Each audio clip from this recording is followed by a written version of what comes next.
reading from the Holy Gospel according to Mark.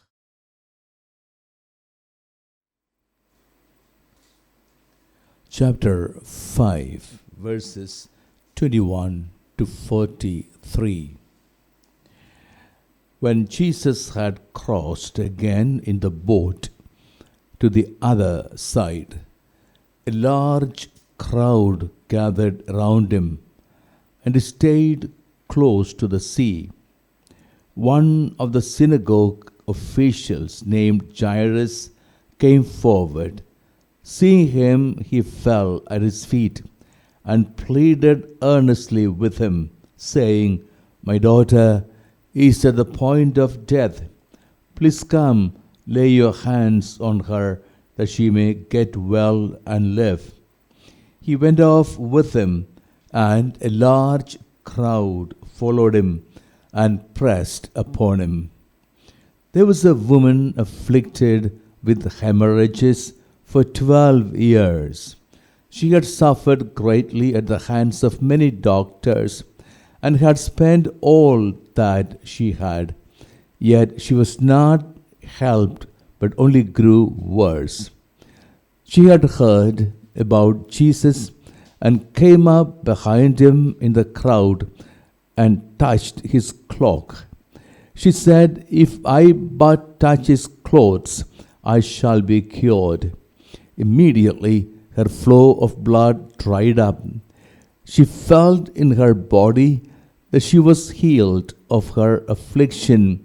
Jesus, aware at once that power had gone out from him, turned around in the crowd and asked, "Who has touched my clothes?" But his disciples said to him, "You see how the crowd is pressing upon you, and yet you ask, 'Who touched me?'" And he looked around to see who had done it. The woman, realizing what had happened to her, approached in fear and trembling. She fell down before Jesus and told him the whole truth. He said to her, "Daughter, your faith has saved you. Go in peace and be cured of your affliction." While he was still speaking, people came from the synagogue official's house and said, "Your daughter has died. Why trouble the teacher any longer?" Disregarding the message that was reported, Jesus said to the synagogue official, "Do not be afraid. Just have faith."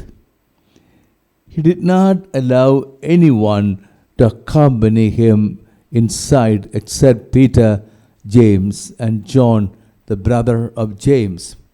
When they arrived at the house of the synagogue official, he caught sight of a commotion, people weeping and wailing loudly.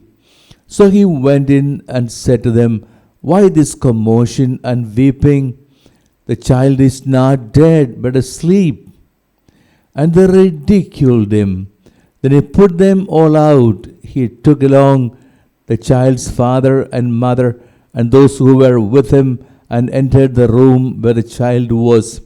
He took the child by the hand and said to her, "Talitha cum," which means, "Little girl, I say to you, arise."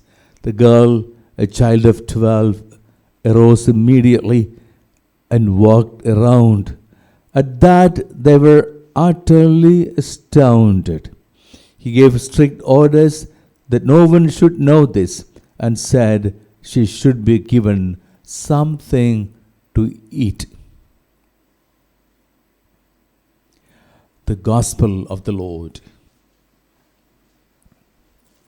My dear brothers and sisters, the Gospel today tells the tale of two daughters. A daughter 12 years old, and the other daughter suffering from 12 years. The one daughter of a synagogue official, well cared for with a family and attendants. The other daughter, a desolate woman, without a name, impure, suffering from hemorrhages for 12 years. Jesus calls this woman daughter and gives her an identity in a relationship. You are not desolate anymore. You are not impure anymore. You are not unnamed anymore. You belong to me. I am there for you. Calling her daughter, Jesus gives her a new belongingness to God, to heaven, a new identity. It was not only a healing that Jesus gave her. Jesus gave her a heavenly identity, a new future for her to live for. The other daughter, the daughter of the synagogue official. The synagogue official had lost her. She was dead. Both these daughters in desperate situation. The first daughter,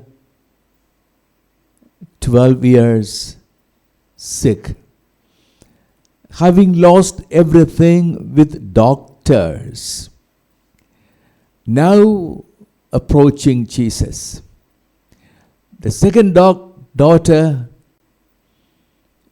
dead, everyone weeping over, lamenting, and everything is over with her. The servants even telling, why bother the master? The girl is dead. Even God is irrelevant now. Why bother God even? And that's when Jesus tells the father of the girl, don't be afraid.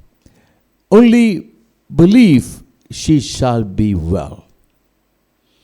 What Jesus is telling every one of us, there are parents who have given up on their children who are going astray, children who are sick, children who have no hope anymore, wondering what to do with children. To every one of them, Jesus is saying, don't be afraid, only believe. And belief means surrender. Give them in the hands of God. You shall know them as my daughters, my sons. All the time we think of our children as our own children. True, they are our own children, but before they became our children, they are the children of God. God's own children, God has given us to look after and give them back to Him. Let every parent know this. Our children are to be brought up as God's own children. When we do that, we shall never be afraid. Only believe. Take them to God always and experience the tender care of a God. Look at the way the gospel ends today. Jesus instructing the father of the girl, give her something to eat. The tender care of Jesus. It is with that tenderness and care that God cares for our children. That gives us great confidence that our children are protected in the saving hands of our God. Every trouble, every struggle we shall bring to Him, knowing fully well He cares for everything that goes wrong with us and our family. Amen.